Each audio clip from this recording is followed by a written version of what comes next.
আসসালামু আলাইকুম প্রিয় শিক্ষার্থীবৃন্দ, আশা করি সবাই ভালো আছো। আজকে আমার নতুন একটা অধ্যায়ে আমরা প্রবেশ করতে যাচ্ছি। আজকে আমরা নোডাল অ্যানালাইসিস সম্পর্কে প্রাথমিক ধারণা অর্জন করব, পাশাপাশি দুই একটা অঙ্ক করার চেষ্টা করব। আমরা নোডাল অ্যানালাইসিস এই লেসনটাকে খুব বেশি দীর্ঘায়িত করব না, হয়তো আজকের ক্লাস এরপরে একটা বা দুইটা ম্যাথ থাকবে, এরপরে আমরা এটাকে শেষ করে দেব। এটা আমাদের জন্য পরীক্ষা, ফিউচারে যে পরীক্ষাগুলো, বিশেষ করে চাকরির পরীক্ষা বা ডুয়েট অ্যাডমিশনের পরীক্ষা, এগুলো থেকে খুব একটা প্রশ্ন থাকে না, তাই এটাকে নিয়ে আমরা বেশি ডিসকাস করব না। দুই তিনটা ক্লাসের মধ্যে এটা শেষ করে দেবো, কিন্তু আমাদের জানাটা খুব গুরুত্বপূর্ণ, এই জন্য আমরা এটা জানবো। তো এখানে আমরা একটা সার্কিট ডায়াগ্রাম অঙ্কন করছি এবং সার্কিট ডায়াগ্রামে বিভিন্ন প্যারামিটার এবং সোর্স সংযুক্ত করছি। তো এটা সমাধান করার প্রথম যে পদ্ধতিটা, প্রথম যে ধাপটা, সেটা হচ্ছে নোডকে নির্বাচন করা। নোড হচ্ছে কোথায়? এখানে নোড হচ্ছে মূলত বদ্ধ সার্কিটের যে সংযোগ স্থলগুলো থাকে, সেই সংযোগ স্থলগুলোকে নোড বলে। যেমন এখানে এই পয়েন্টটা একটা সংযোগ স্থল এবং এটা একটা বদ্ধ সার্কিট, এটা একটা নোড, এটাকে একটা নোড ধরতে পারি, এটাকে একটা নোড ধরতে পারি, এটাকে একটা নোড ধরতে পারি। ঠিক আছে, এখন প্রথমে কাজ হচ্ছে আমার বিভিন্ন নোডকে চিহ্নিত করা।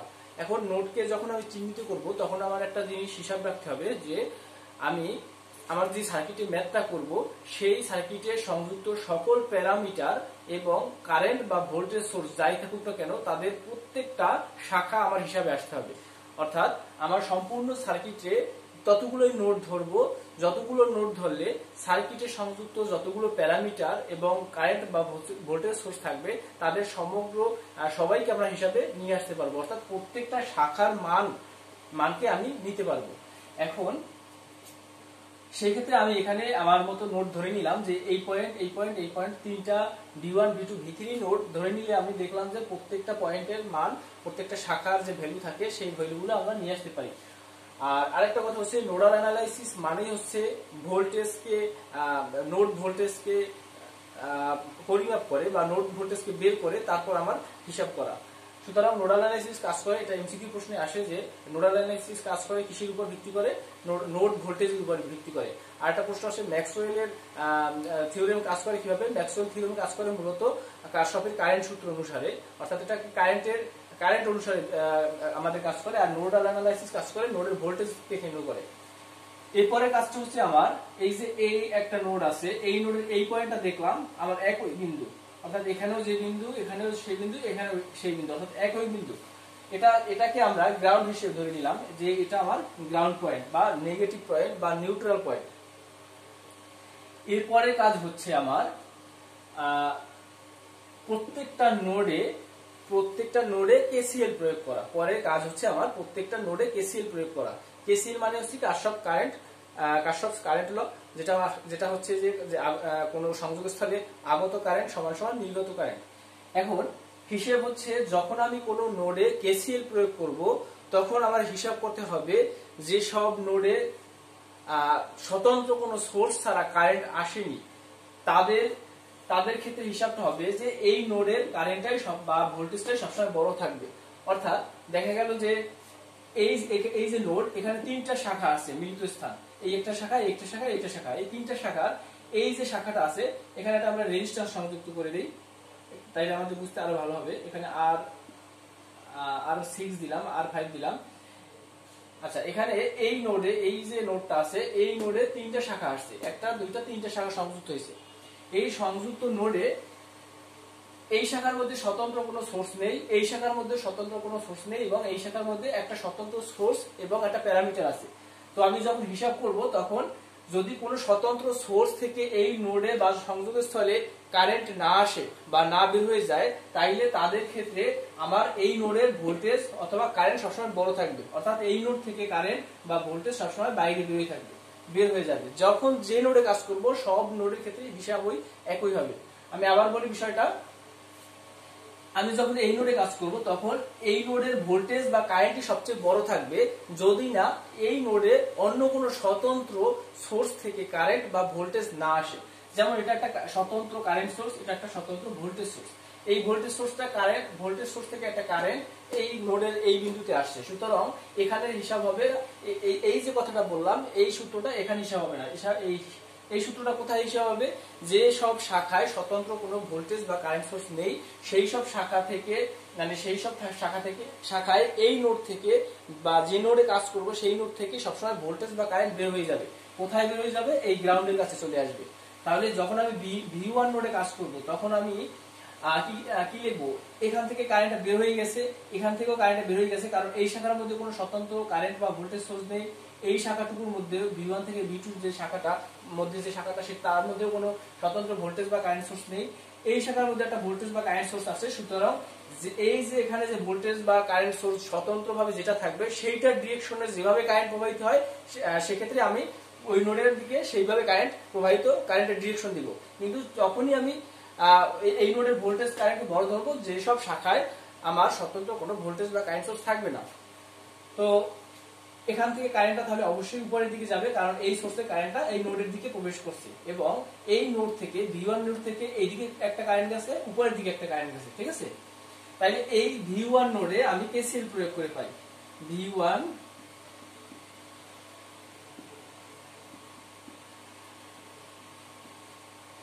নোডে যদি আমি KCL প্রয়োগ করি তাহলে কি দেখতে পাই, এইটার নাম দিলাম আমি I4, এটার নাম দিলাম আমি I1, এটার নাম দিলাম যে I5, এখান থেকে যে কারেন্টটা যাবে সেই কারেন্টের নাম দিলাম I5।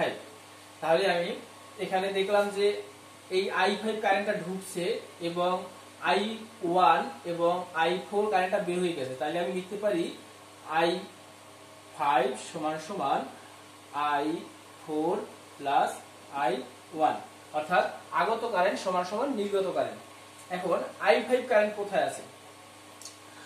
I5 কারেন্ট আছে এখানে। এখানে আমার কারেন্টের কোনো মান দেয়া নাই, কিন্তু কারেন্টের মান দেয়া না থাকলেও আমি কারেন্টের মানটা বের করে নিতে পারি। কিভাবে বের করব? এখানে এই পয়েন্ট থেকে কারেন্ট এই দিকে গেছে, তার মানে এই জায়গার ভোল্টেজ বিয়োগ এই জায়গার ভোল্টেজ সমান সমান আমি যেটা পাবো সেটাই হচ্ছে যে ভাগ যদি আমি R5 দেই তাহলে আমি যেটা পাবো সেটাই হচ্ছে আমার এই জায়গার কারেন্ট, এই শাখাটার মধ্যে কারেন্ট। অর্থাৎ আমরা জানি ওহমের সূত্র থেকে V/R সমান সমান I। তাহলে এই পয়েন্টের ভোল্টেজ বিয়োগ এই পয়েন্টের ভোল্টেজ সমান সমান ভাগ যদি দেই এই জায়গাটার রেজিস্ট্যান্স, তাইলে আমি যেটা পাবো সেটাই পাবো আমার ওই জায়গাটার কারেন্ট, অর্থাৎ ভোল্টেজ বাই রেজিস্ট্যান্স সমান সমান কারেন্ট।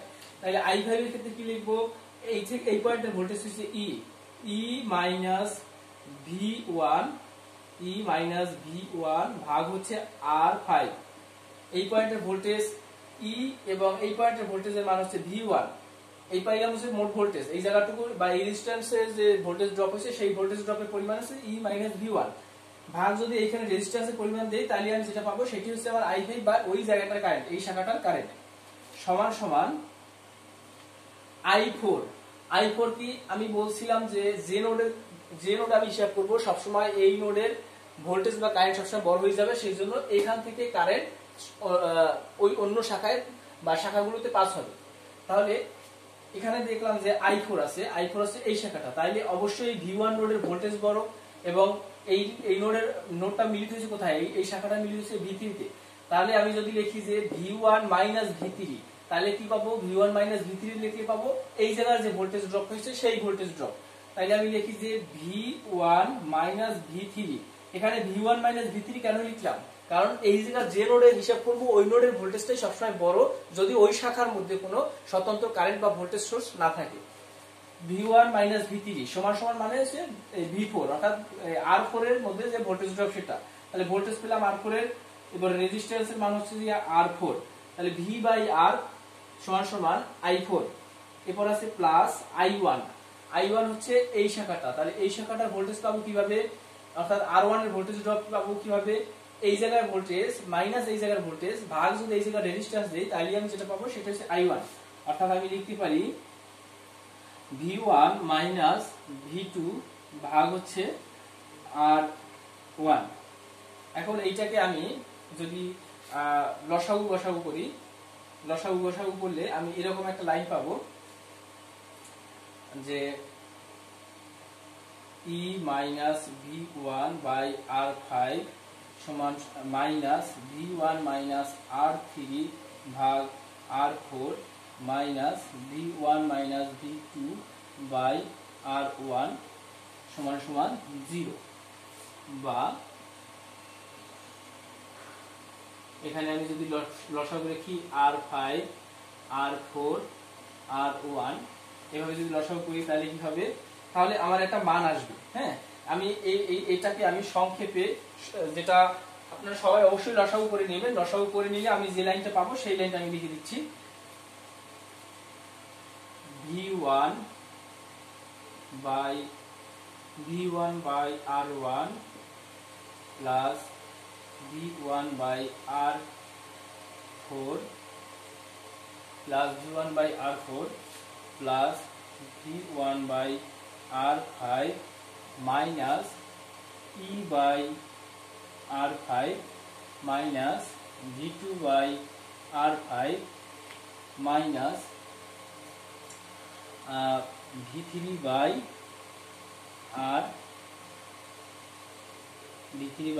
R4 সমান সমান 0।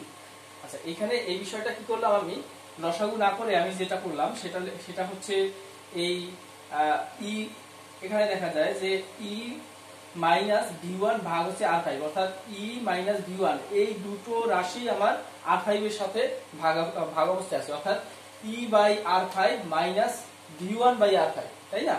একইভাবে V1 মাইনাস R3 এই দুটো চলকই আমার R4 এর সাথে ভাগ অবস্থায় আছে, তাহলে আমি লিখতে পারি যে V1 by R4 minus R3 by R4, এই কথাটা লেখা যায়।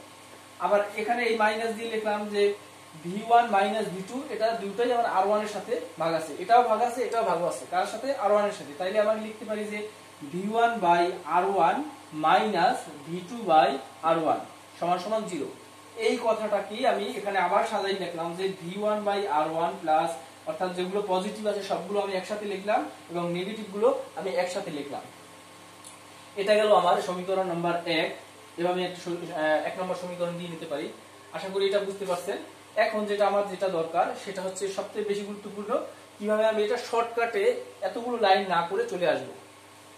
তো সেক্ষেত্রে এই লাইনটা আমি মুছে দেই।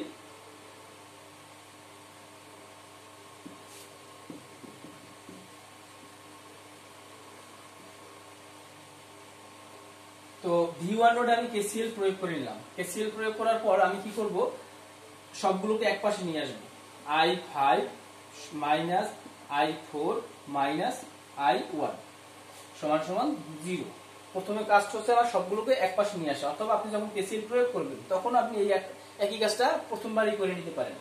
এরপরে আমি কি করব, আমি যে নোডে কাজ করব, কথাগুলো খুব গুরুত্বপূর্ণ এবং খুব মনোযোগ সহকারে শুনতে হবে, তা নাহলে কিছু সময় পর মাথা থেকে বেরিয়ে যাবে। যে নোডে আমি কাজ করব সেই নোডের ভোল্টেজ কি নিব। আমি এখন কাজ করতেছি V1 নোডে, V1 নিলাম। এই V1 নোডে যতগুলো রেজিস্ট্যান্স বা যতগুলো শাখা সংযুক্ত আছে, V1 নোডের সাথে যতগুলো শাখা সংযুক্ত আছে তাদের প্রত্যেকের রেজিস্ট্যান্সকে আমি প্যারালাল করব। অর্থাৎ এখানে আছে এই একটা রেজিস্ট্যান্স সংযুক্ত আছে, এই একটা রেজিস্ট্যান্স এবং এই একটা রেজিস্ট্যান্স, এই তিনটা রেজিস্ট্যান্স সংযুক্ত আছে, তাহলে এদেরকে আমি প্যারালাল করব। প্যারালাল মানে হচ্ছে 1 by R1 plus 1 by R4 plus 1 by R5। আচ্ছা, এরপরে কি করব, এই V1 নোড থেকে অন্য অন্য নোড বা সোর্স থেকে যে ভোল্টেজ আসছে তাদেরকে আমি বিয়োগ করে দেব। তাদের বিয়োগ করে যে কারেন্টটা পাবো সেই কারেন্টটা আমি বিয়োগ করে দেব। অর্থাৎ এই V1 নোড, আমি কাজ করছি V1 নোডে, এই V1 নোড ছাড়া অন্য কোনো নোড অথবা স্বতন্ত্র ভোল্টেজ সোর্স থেকে, নট কারেন্ট সোর্স, শুধু ভোল্টেজ সোর্স, এই V1 নোডে অন্য কোনো স্বতন্ত্র নোড অথবা শুধুমাত্র ভোল্টেজ সোর্স থেকে যদি কারেন্ট আসে তাহলে সেই কারেন্টের মানগুলো আমি বের করব। দেখেন এই নোডে এই V2 নোড থেকেও একটা ভোল্টেজ এদিকে আসছে, আবার এই V3 নোড থেকেও একটা ভোল্টেজ এদিকে আসছে, এবং এই স্বতন্ত্র যে নোড ই, স্বতন্ত্র যে সোর্স ই, সেখান থেকেও একটা ভোল্টেজ এদিকে আসছে। সুতরাং এই ভোল্টেজের সাপেক্ষে একটা কারেন্ট এখানে আসছে, প্রত্যেকটা নোডের সাপেক্ষে একটা কারেন্ট সেখানে আসছে।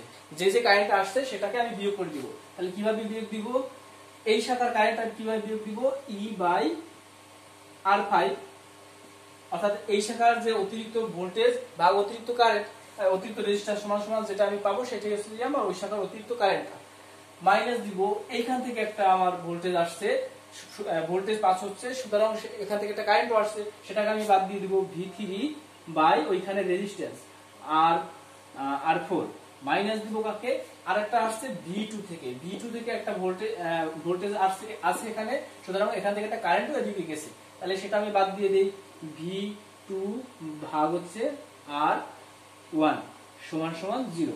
এটা হচ্ছে আমার একদম শর্টকাট ট্রিক্স। আমি যদি লসাগু গসাগুর মাধ্যমে করতে যাই তাহলে আমার অঙ্কটা অনেক বড় হয়ে যাবে। আমি যদি এই একটা লাইন শুধুমাত্র বুঝতে পারি তাইলে আমার মানে এত কিছু বিস্তারিত ভাবে ম্যাথ করার জন্য দরকার হয় না। আর আমি অবশ্যই এই শর্টকাট ট্রিক্স প্রয়োগ করব, কারণ হচ্ছে আমি যখন পরীক্ষা দিব তখন আমাকে এত পরিমাণ সময় দিবে না যে আমাকে বিস্তারিত সব আলোচনা করতে হবে। আমাকে কিভাবে এটাকে সংক্ষেপে সহজভাবে এটাকে নিয়ে আসা যায় সেই চিন্তা করতে হবে, কারণ আমার জন্য সময় বরাদ্দ থাকবে খুবই কম। তাই এবার আমরা দেখি V2 নোডের কি অবস্থা। দেখি V2 নোডে দেখলাম এখানে কোনো স্বতন্ত্র কারেন্ট বা ভোল্টেজ সোর্স থেকে কারেন্ট আসেও নাই যায়ও নাই, তার মানে এই নোডের ভোল্টেজটাই বড়, অর্থাৎ এই নোডের থেকেই কারেন্ট সবসময় পাস হয়ে গেছে। তাহলে এই নোড থেকে কারেন্ট এইদিকে গেছে, এই নোড থেকে কারেন্ট আবার এইদিকে গেছে, এই নোড থেকে কারেন্ট আবার এইদিকে গেছে, অর্থাৎ এই নোড থেকেই কারেন্ট বের হয়ে যাবে সবসময় যদি কোনো স্বতন্ত্র ভোল্টেজ বা কারেন্ট সোর্স না থাকে। এখন আপনারা বলতে পারেন যে এইখানে V1 যখন ধরছি তখন তো কারেন্ট এইদিক গেছে, তাহলে এখন কেন এইদিকে যাবে?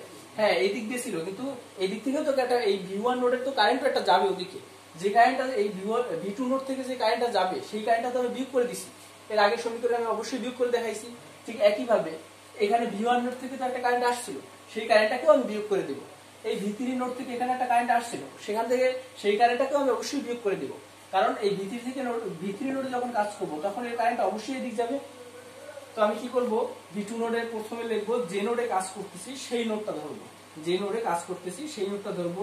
এখানে আমি দেখি যে তিনটা নোড থেকে কারেন্ট বের হয়ে গেছে, তাই না? তার মানে আমি লিখতে পারি এটা যদি I2 হয়, এটা যদি I3 হয়, তাহলে আমি লিখতে পারি যে I1 plus I2 plus I3 সমান সমান 0। ঠিক আছে, এখন এটাকে আমি লিখতে পারি, কিভাবে লিখবো, যে নোডে কাজ করব সেই নোডটা ধরবো এবং সেই নোডের সংযুক্ত প্রত্যেক শাখার রেজিস্ট্যান্সকে প্যারালাল করব। এই নোডের সাথে সংযুক্ত রেজিস্ট্যান্স আছে কয়টা? একটা, দুইটা, তিনটা। এই তিনটা রেজিস্ট্যান্সকে প্যারালাল করব। প্যারালাল মানে হচ্ছে 1/R1 plus 1/R2 plus 1/R3। এরপরে কি করব, এই নোডে অন্যান্য যে অ্যাক্টিভ নোড থেকে কারেন্ট আসছে অথবা স্বতন্ত্র ভোল্টেজ সোর্স থেকে, কথাটা হচ্ছে শুধু ভোল্টেজ সোর্স থেকে যদি কারেন্ট আসে শুধু তাকেই হিসাব করব। অন্যান্য যত নোড এবং ভোল্টেজ সোর্স থেকে কারেন্ট আসছে তাদেরকে আমি বিয়োগ করে দেব। এখন এখানে স্বতন্ত্র ভোল্টেজ সোর্স ছিল না, একটা শাখার মধ্যে স্বতন্ত্র ভোল্টেজ সোর্স ছিল না এবং এই পয়েন্টে ভোল্টেজ হচ্ছে 0, সুতরাং এখান থেকে কোনো কারেন্ট যায়নি।